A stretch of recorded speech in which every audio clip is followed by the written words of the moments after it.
All right, everyone. Good afternoon, and thank you so much for tuning in today. Whether you're here right now or you're going to watch our replay, welcome to another exclusive chat from Scribbler. I'm your host, Caddy Betterton, and today we have a pretty incredible guest that I am very excited to talk to. Abby Ranger is the founder of Abby Ranger Editorial. She has 12 years of experience holding editorial posts at powerhouses in the children's book publishing industry like HarperCollins, Disney Hyperion, and Scholastic. Abby, welcome. Thank you so much, Caddy. I'm really happy to be here. We are absolutely thrilled to have you today. If it's all right with you, I think I'm going to jump right into questions. However, for all of our listeners out there, please feel free to drop your questions in the chat as our conversation unfolds, and I will pick a few at the end to ask. So, without further ado, Abby, why don't you tell us a little bit about your career trajectory and how you got to where you are today? Sure. Well, I guess I'll start at the beginning. I come from a family of professional musicians. So I grew up surrounded by people who made their passion their profession. And I was passionate about a lot of different things. I loved visual art and theater and writing and literature. And I especially loved combining different interests. And I wanted to be both creative and also analytical. So you can imagine I was torn in a lot of different directions.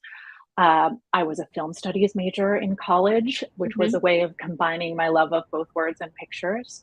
And when I first moved to New York City, I thought I was going to have a career as a set designer and scenic painter for Okay. theater and film. So I was I was painting sets for operas at Lincoln Center and Mariah Carey concerts and all over the place. And I needed to pay rent, so I got an opportunity somehow to start writing articles for a small newspaper in Brooklyn. And Okay. I found myself at 23 falling into the role of being their art and entertainment editor and writing critical articles, reviewing theater and interviewing authors and writing about visual artists in Brooklyn. And it was a fantastic way um, to combine a lot of my interests, but I ultimately felt a little lonely. I was frustrated by passing judgment on people's creative work when it was finished, and I really wanted to be collaborating with the people that I was interviewing Mhm. and getting to know rather than writing critical articles about them. So all the while, I had a really good friend who had this amazing job as an editorial assistant at Scholastic. She was working with an editor who's well known in children's book publishing named David Levithan. And she was talking about working really closely with authors and illustrators and brainstorming ideas of images for book covers and working with designers and really helping authors shape their stories, helping people bring their book ideas to life. And it just sounded so thrilling to me. And I went back and read a ton of books that I had loved as a child and teenager.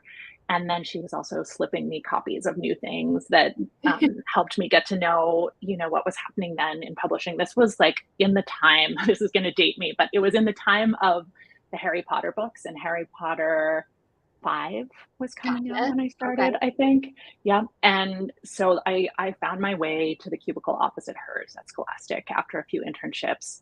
And we could throw crumpled up notes at each other over the cubicle wall. um, and I loved it as much as I thought I would. It was just such an amazing fusion of all my different passions. And um, I was at Scholastic for 4 years, and then I had an opportunity to move over to Disney and build my own list. And when I first started, I thought I was going to edit picture books because of the visual component. I thought visual storytelling would be my niche, but I found myself gravitating more and more to middle grade and young adult. Um, there was just so much fun and play in world building and character development and all of those building blocks of story that get more complex and more interesting for those slightly older readers. Okay. And after Disney Hyperion, I moved to HarperCollins. I was there for almost 5 years. And then I moved to the West Coast where I live now in Portland, Oregon. And let's see, about 7 years ago, started freelancing. I hung out a shingle and now I get to work with multiple different publishers and with authors directly to shape their stories and help get their manuscripts ready for publication. I also teach, and I am in the process of getting certified as a life coach for writers. What? That is so cool. Oh my gosh. I mean, everything that you've said was just such a cool and interesting just journey into where you are today. But coach for write like life coach for writers, I'm going to ask you more about that because that sounds awesome. However, I want to jump back to one of the first things that you said, and one of our listeners commented on it too, of how supportive your family was for your dream. And something that I really resonated with me was, um, that combination of passion and profession. Yeah. And I think, personally, I always struggle with, okay, I want to be a writer. I want to do X, Y, and Z, but I also need to make money, and I don't really know how to fuse these things. And I think a lot of our scribblers feel the same way. So could you maybe just talk a little bit more about how you approached? I know you already talked a little bit about it, but like how you approached trying to find, that combination. Again, with being a multi-potentialite like you are, and loving all of those things, how did you distill that down into like, okay, I think this is something I would enjoy? Oof, such a great question. And honestly, the answer is I'm still figuring it out. There isn't like one magical balance of money and passion that I have found that I can just stay with forever. There's constantly a negotiation there, and I think there is for everyone. I guess one resource that I would name that was helpful to me was Elizabeth Gilbert's book, Big Magic: Creative Living Beyond Fear. I think that has some really beautiful insights about specifically this challenge of like, how do you take this thing that you love doing that's core to who you are and integrate it into your life in a way that feels authentic and is also reasonable given the demands of everything that we have to do in our lives to support Mhm. ourselves and our families. Um, those are things that I love thinking about and love talking to people about. And honestly, that's part of the reason that I pursued this certification as a life coach, because I think every writer, and I've worked with many, many writers over decades now, um, every writer struggles to find that balance. And it's a continual rebalancing act. So I think it can be really helpful to find, first of all, other creative people, whether they're other writers or people who are balancing their passion and their profession in different ways, and just sharing those experiences and those struggles is so important. Well, thank you. Thank you so much for that. And, this is a great segue then, to ask a little bit more about the certification that you're pursuing. Would you want to share a little bit more about that? What it looks like when you do have the certification? Yeah, absolutely. I am getting training through a school that is called uh, Coaching for Transformation. It's an institution that's accredited by the International Coaching Federation. And coaching, for those of you who's never heard of it before, has a lot in common with like cognitive therapy. I would say there's overlap with therapy, but without the pathology or the diagnosis. I am not a medical professional. I'm not certified to treat mental health. It's much more about grounding in the present and envisioning the future. And Cool. specifically, I'm using the training to create a practice to work with creative people that helps support them to move towards their creative fulfillment and their career goals for themselves as a creative person. Oh, wow, that is really interesting. And is this something that you kind of just came to find? Is it something that you've been pursuing for a while? Well, I actually had a colleague in book publishing who did the certification a decade ago, Okay. and is now a leader in a leadership role at a big publishing house. And she still takes a few coaching clients on the side, but I'm seeing it as a bigger part of what I do. I still want to do editorial work. I still love editing stories, and I don't want to stop. Mhm. Doing the freelance work that I'm doing, but I see it in the next few months. And I don't even have this all up on my website yet because it's brand new. But I see it being a balance between the coaching work and the editorial work. Well, thank you for the sneak preview. I'm excited that we got to learn a little bit more about where you're going to be going soon. Yeah, me too.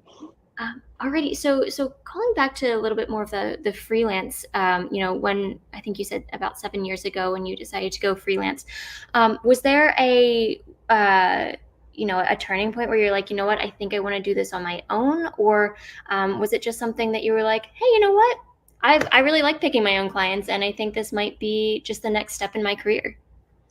Yeah, it was about creating more flexibility, and honestly, I had already moved to the West Coast, and I was working in 2 time zones and getting up at 6:30 in the morning for acquisitions meetings at Oh my HarperCollins gosh. and flying back and forth for, launch meetings, and it was really exciting, and I really loved the work, but it just felt like I needed to fully inhabit living on the West Coast, Yeah. and I needed the flexibility to be able to make my own schedule, so I took a leap, and I was really lucky in that in the first few months of freelancing, a colleague connected me with this is it's kind of hard to talk about because of how it ended, but I ended up working really closely with Kobe Bryant, the basketball player, for Oh, 2.5, almost 3 years, right up until his death. And he was founding a new media company and bringing on, I was the first editor he brought on, and we were brainstorming. Well, he had an incredible vision for book ideas that he wanted to bring to life, and he was bringing in authors to write them, and I worked closely with both him and the authors to shape the stories and edit a couple of series for him, which was a really amazing experience as a freelancer. wow. Oh my gosh. That is absolutely wild. And wow, that is quite a unique experience that I'm sure will live in your mind forever, and really, really cool. Thank you for sharing that. Um, Alrighty, so moving towards actual editing and the work that you do Yeah. with writers. So some of our listeners are, veteran writers. They've been writing for years and years and years, so they're already published, and some of them are really new to the game. So for those of them who are new to writing, can you give a bit of an overview on the difference between maybe a copy editor and a developmental editor, and what a Sure. developmental editor really does? Yeah, I taught a class in the graduate book publishing program at Portland State University, where I live here in Oregon, in developmental editing. So I feel comfortable talking about this. And one of the metaphors that I use with my students as we're trying to get our heads around the difference between a copy editor and a developmental editor um, is that I think of copy editors more as like a very skilled closet organizer or house cleaner, someone who can come in and kind of move away the clutter and clean all the surfaces and help you really enjoy the home of your story. And so to speak more plainly, that's things like giving advice about grammar, word choice, syntax, spelling, catching inconsistencies. Copy editors are really thinking about accuracy and clarity. And on the other hand, a developmental editor is more like a structural engineer or a contractor who's helping bring to life the architect's vision. Oh, So the architect would be like the author, and they have a beautiful vision for a book, and they've drafted the plans. And you, as the developmental editor, are coming in to help make sure that this building is structurally sound and that it's going to deliver the experience that the author intends it to deliver. Um, so I'm going to mix metaphors here, which is something I love doing uh, when I'm having conversations, not so much on the page. But another metaphor would be that the author is a bridge between readers and writers. I'm okay. sorry, the editor, did I misspeak? The editor is the bridge between readers and writers. So you're kind of constantly holding empathy and understanding for both the writer's intentions and the way they will land on readers, the way that the characters, the structure, all of it will contribute to the reading experience. And you're a lot of times in what I do, it's about creating that sticky interest where you just want to keep turning pages. What is it? What are the questions that are being asked in the reader's mind as the writer is telling their story, and how are those questions propelling you to the next page? And how can you negotiate the ways that those questions are raised and how they're, you know, spun or avoided or overturned, or how those expectations are either fulfilled or thwarted. That was a really great analogy that you used, and really in my mind, like it helped clarify for me because I'll sometimes get confused on like line editing versus developmental editing. So seeing that as a bridge and understanding, okay, well, like the sticky interest, I really loved that too. That was a that stuck in my mind of like, okay, my book isn't working. I need to work with a developmental editor to help me with X, Y, and Z. One of those things that isn't working is, it's not engaging enough. How do I get it to be more engaging? So I mean, just as a writer, that is one of the like biggest reasons that I would want to go to an editor, a developmental editor, and that is just a really cool skill that I'm sure you've developed over years of doing this. So awesome, so cool. So, in your opinion, in addition to what you've already talked about, can you talk a little bit more about how writers might be able to benefit from the services of an editor? Sure. Yeah. I mean, part of it is just getting distance and perspective on your own work. Okay. Developmental editors exist because it's really hard to read your own work with a clear, critical, discerning eye. When an author has been working on a story, you're doing your own revisions, you're getting wrapped up in different possibilities. Maybe you've been through it multiple times, and you're also probably getting conflicting feedback from different readers. Everyone has a different response to a story, and sometimes the feedback that they give is more about them than it is about the story. Mm, okay. It's more about their vision of what they would have written if they were the writer. That can happen in workshops too, even with other writers who have skills in reading and understanding and understand the process of creating a draft. They may have feedback that is pulling you in a different direction than what you intend. And editors are people who have really practiced the art of um, managing all of those things so that the feedback that we're giving is um, with a deep understanding of your intentions and a deep understanding of how to present reactions and suggestions and possibilities in a way that truly supports your vision and helps you strengthen it in the way that you that will best serve you and the story that you're creating. Thank you. That was really, really helpful. And now I have a follow up question, and I'm not sure if it has an answer, but I'm curious. Um, are there any common, I don't know, maybe errors or just sticky parts that you'll see the writers that you work with just make a lot of times? Um, I'm it's funny, I'm wanting to interpret this question a little bit more broadly than maybe you intended it.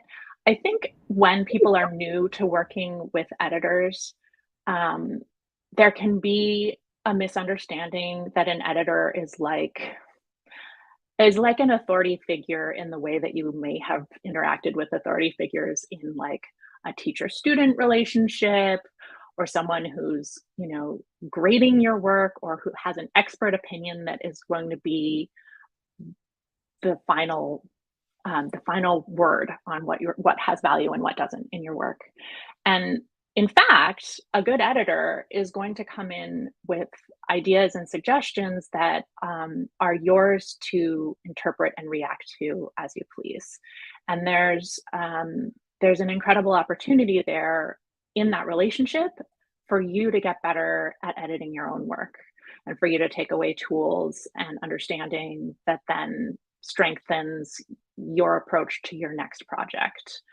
Um, because ultimately, it's always a conversation. It's always about presenting, perspectives and possibilities, and then the author creatively responding to that feedback and creatively incorporating how um, how they want to use it. So there could be kind of the most fruitful and exciting editorial relationships I've had are ones where authors really have a strong sense of themselves and are able to say, I hear that feedback. I understand what you're getting at. I understand what's underneath it. And you gave me this idea of this one specific way that I might resolve it, but actually I have this other creative solution over here that's going to address not just the thing you're calling attention to, but also this other thing that was kind of bothering me as I was drafting. So there's a lot of creativity in the back and forth between author and editor, and that may not be obvious to folks that are new to the relationship and new to what it means to get editorial input.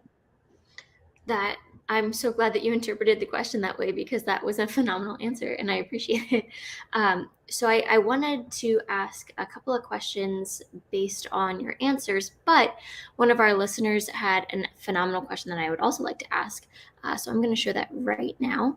So the question is, can a phenomenal copy or line editor also be a phenomenal developmental editor? Or is it recommended for those to be two different people? That's a great question. I suppose it's possible, and I do have a few colleagues who are great at both, but by and large, when people have really committed to one or the other and built a whole career around thinking one way or the other way, it can really support, more expertise and deeper work in one or the other. Um, I choose to be a developmental editor because I just enjoy that big picture mindset. I just enjoy having all that space to play and having all of that, scope in each of my projects. And I earlier in my career when I was starting out, I would take on, freelance copy editing jobs, and I could switch hats and just, look on a much closer level, line by line. And I really respect and value the work that copy editors do. But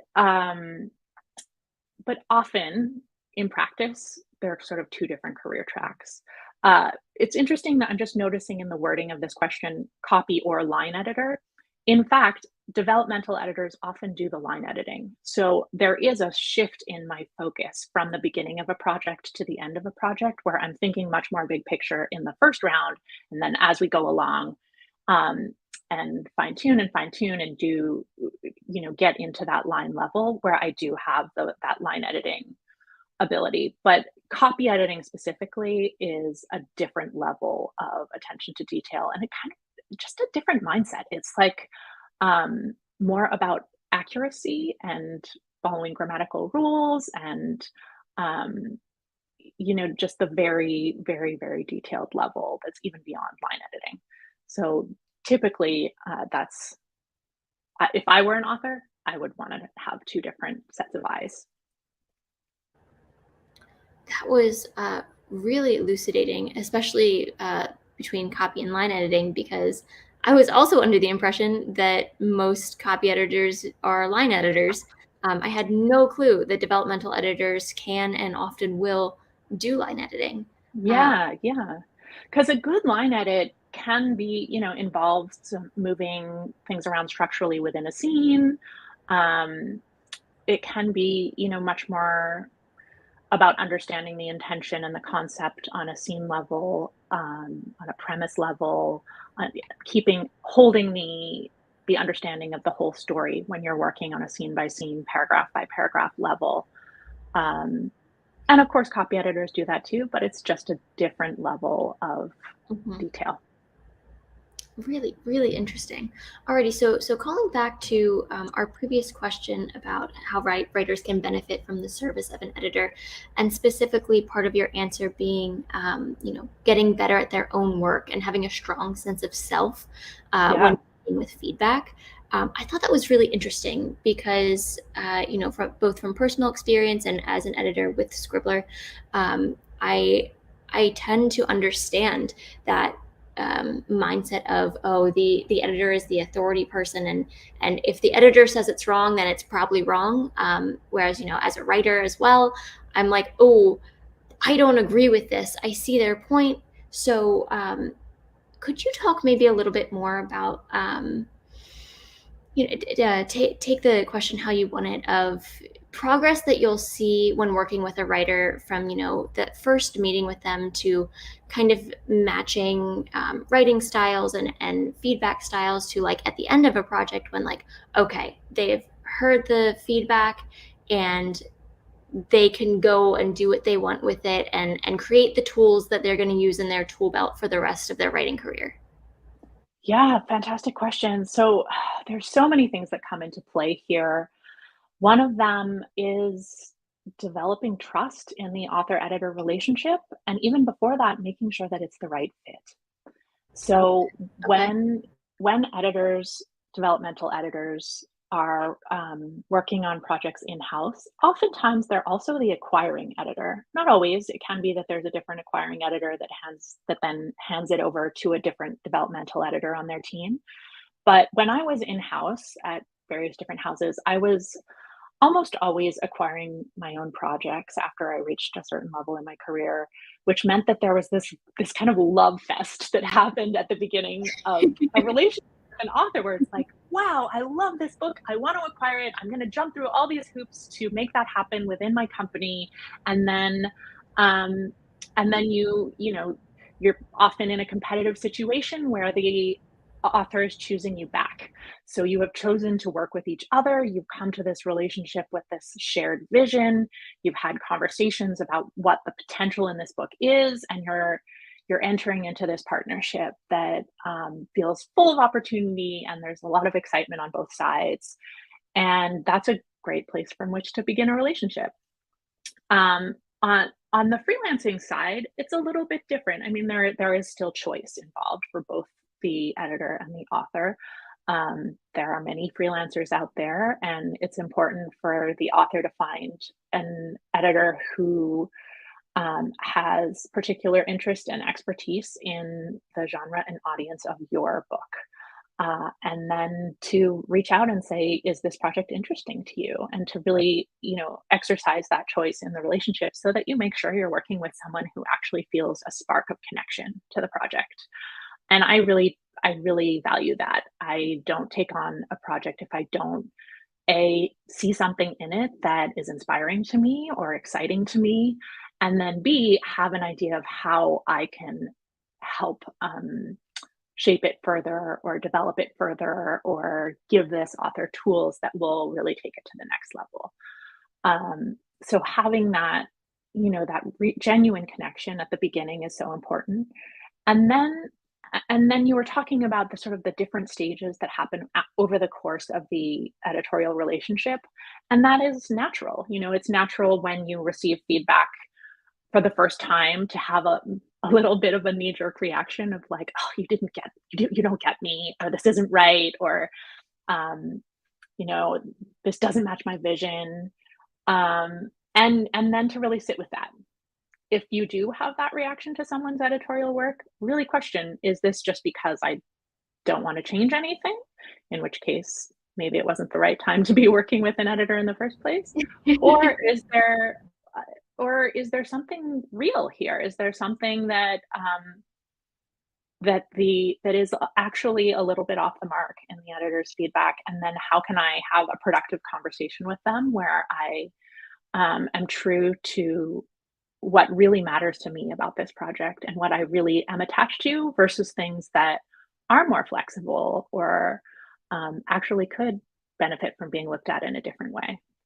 And having the grace and the understanding and the patience with yourself and the self-knowledge to come to that place can sometimes just take time. It's really not easy to have enough distance from your creative work that um, every piece of criticism or every piece of feedback doesn't feel overwhelming, you know? Sometimes it can help to give yourself literally a few days to sit with an editorial letter or to sit with some feedback that you've just received and know that some part of your brain is processing it, even if you're not, immediately sitting down to rewrite. Just give yourself time to feel your way into what's possible. Oh, I love that last part of your advice of just kind of sitting with yourself, giving yourself some grace and some patience of uh, being okay with some feedback. And I had another question then. Do you have any other advice or recommendations for writers who want the feedback but got the feedback and are like, oh wow, this is more than I thought I was going to get, or Mm, maybe I didn't think I was ready for this? Do you have any advice on preparing yourself for feedback? mm, preparing yourself for feedback. I mean, I think part of it is not not having those hot, raw, vulnerable feelings around a project at the time that you're sharing it.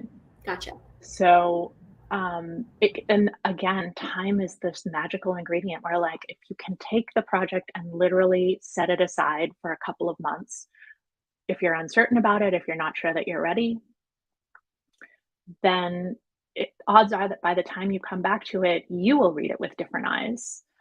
Um, you'll be able to maybe print it out and sit down in a comfortable chair and see it differently than you did last time you looked at it. Um, and then, for some people, the opposite is true. For some people, it's very easy to receive lots of feedback and have it just bounce off of you and not really hear it. Um, so it's a lifelong journey to really figure out how to absorb the things that will really serve you and how to let go of the things that will not. Mm. That is a much broader answer than you were looking for, I think, but it's a tough, big question. No, not at all. That was a really, really great answer. So much so that I'm going to ask for more advice. This time for some editing. So, would you be able to recommend any ways that our listeners today can become better self editors before they? Yeah, sure. There's a book that I love called The Artful Edit on the Practice of Editing Yourself by Susan Bell. And it's really elegantly written. It's short. It's directed to authors who want to be able to see the potential in their own work and uncover it. That's a nice place to start. For people who are writing for children and young adults specifically, I would recommend a book by a really great colleague of mine named Cheryl Klein called The Magic Words: Writing Great Books for Children and Young Adults. There's a lot of really practical information and approaches in there. She has exercises and book maps and all kinds of systems that can really help um, when writing for that audience specifically. Those were really great. Oh, I just thought of one more. Yeah, go for it. Story Genius by Lisa Krohn. Story Genius: How to Use Brain Science to Go Beyond Outlining and Write a Riveting Novel. So, this one is for writers of fiction, for any age. This is one that I've talked to a lot of writers who say, I read a million how to write books, and this is the one that really changed my practice. This is the one that really helped me think in a way that saved me a lot of time. um, and it does have a really strong perspective on what a story is and what a story isn't. Uh, and I have used ideas from this book in some of my editorial letters to great effect. There's one idea that I will share just by way of example. She Well, talks about a main character's misbelief at the beginning of a story, like how almost all stories are about a character who needs to go on a journey and in some way change on a foundational level for the better. And that giving your character a profound misbelief at the beginning of a story, something that they believe to be true about themselves or about the way the world works, that is going to be completely dismantled by the events of this story, can be a really helpful way to conceive of a plot. well, I hope the listeners are also taking notes and making a list, because now I have a list of 4 awesome resources, Abby, that you have talked about today.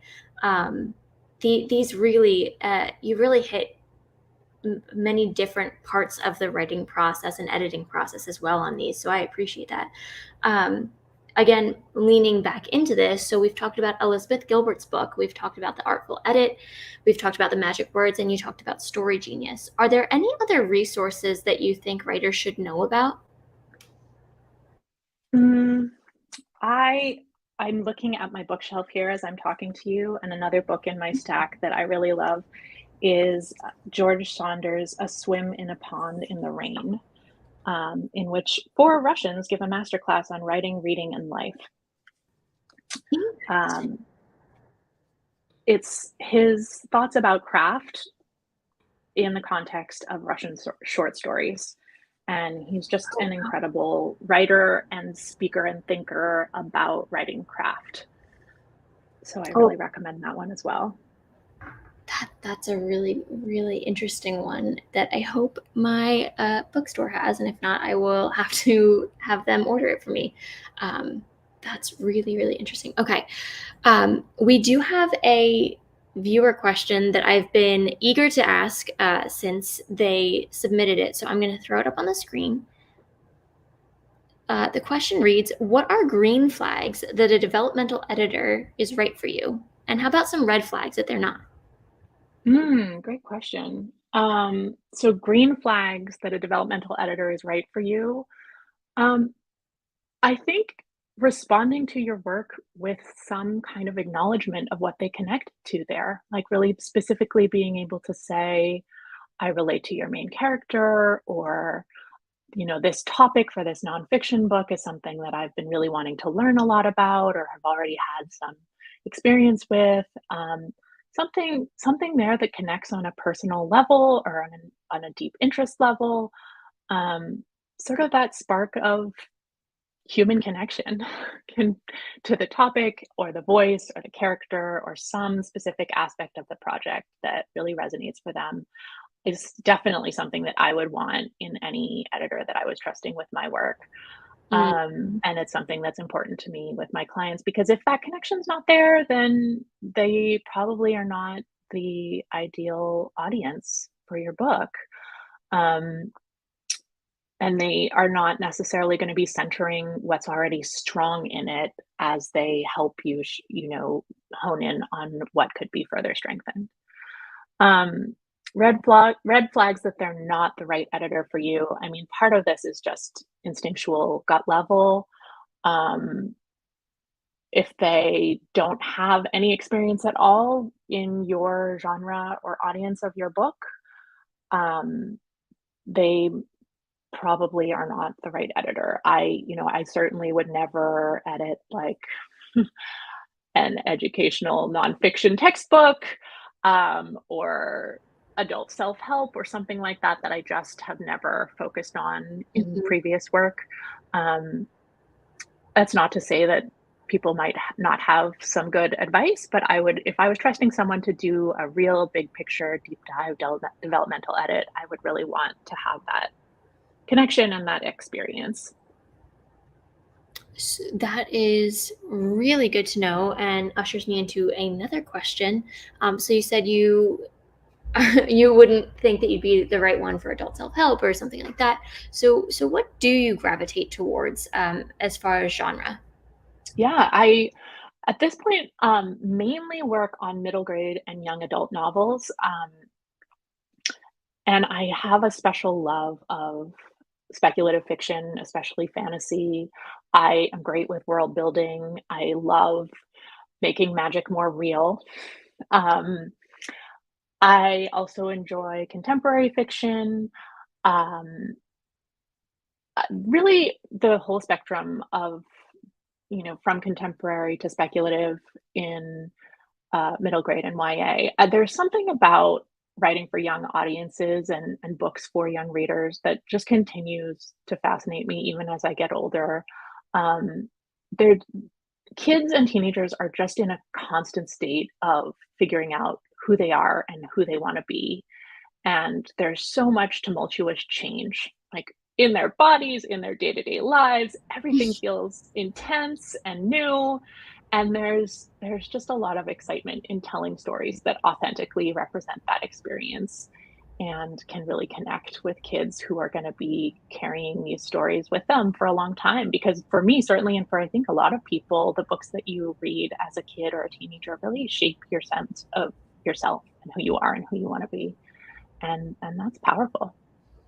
I completely agree with you. And that's so awesome to know, I'm sure, for a lot of our scribblers. I know that we have a lot of YA authors. So that's really great to know. Now, we have been talking for what feels like 5 minutes, but it hasn't been. So I have just one more question for you, and then I will turn it over to you for any last parting words. But my last question is a fun one, and it is, what is your favorite, or I'm sorry, who is your favorite fictional character and why? Fun. I reserve the right to have many different fictional characters who are my favorite. I am not going to marry just one, but this week, I guess, since I just watched the new Netflix adaptation of Nimona, I'm going to say Nimona.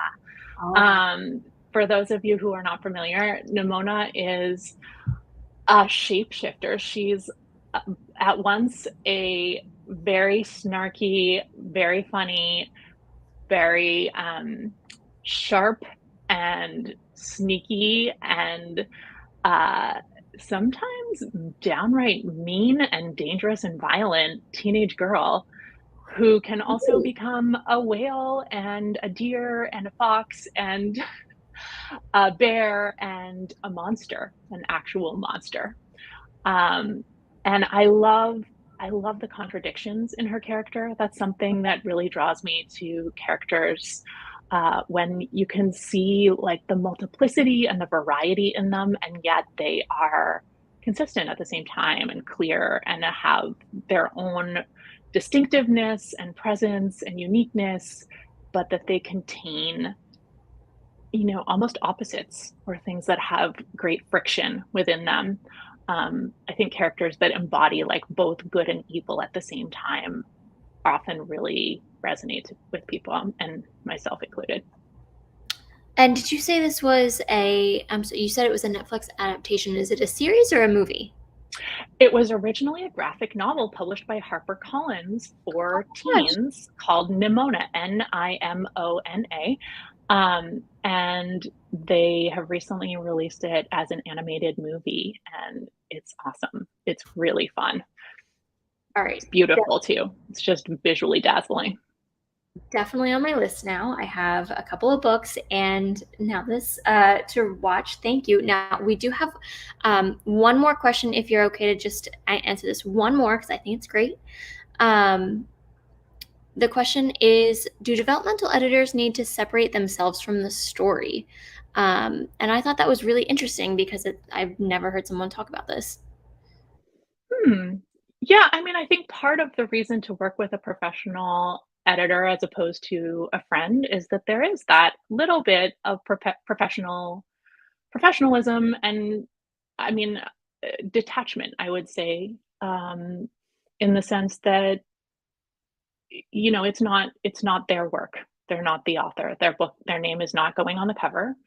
I think that there's something intrinsic to what editorial work is that has to have that little bit of effacement or remove or understanding that this is ultimately the author's and that you are not, you know, wresting creative control away from them or taking it in a direction that's not true to what they want. Um, so any skilled and experienced and professional editor will want to operate that way. That is a really good way to end, because, again, we all learned something new about that. That was a really great question. Thank you so much for all of your questions today. Alrighty, so pulling us back, Abby, is there anything that you would like to leave any of our listeners with? Are there any websites you'd like them to visit, or anything else that you'd like to say? Am so grateful for the time today. Thank you so much to anyone who is still listening. And I really appreciate you, Katty, leading the conversation with so much curiosity and enthusiasm. It was just a really fun chat. And I'm so glad to be with this community. And I really hope that anyone who is interested in my editorial work or my author coaching work will check out abbyrangereditorial.com. As I mentioned, I don't even have the coaching work up there, but if that's something that anyone is curious about or would like to learn more about, you can reach out to me through my site, and I would love to hear from you. Well, thank you so much. We so appreciate you talking with us today, all of Scribbler, but me especially. It has been such a pleasure, and really such a great conversation.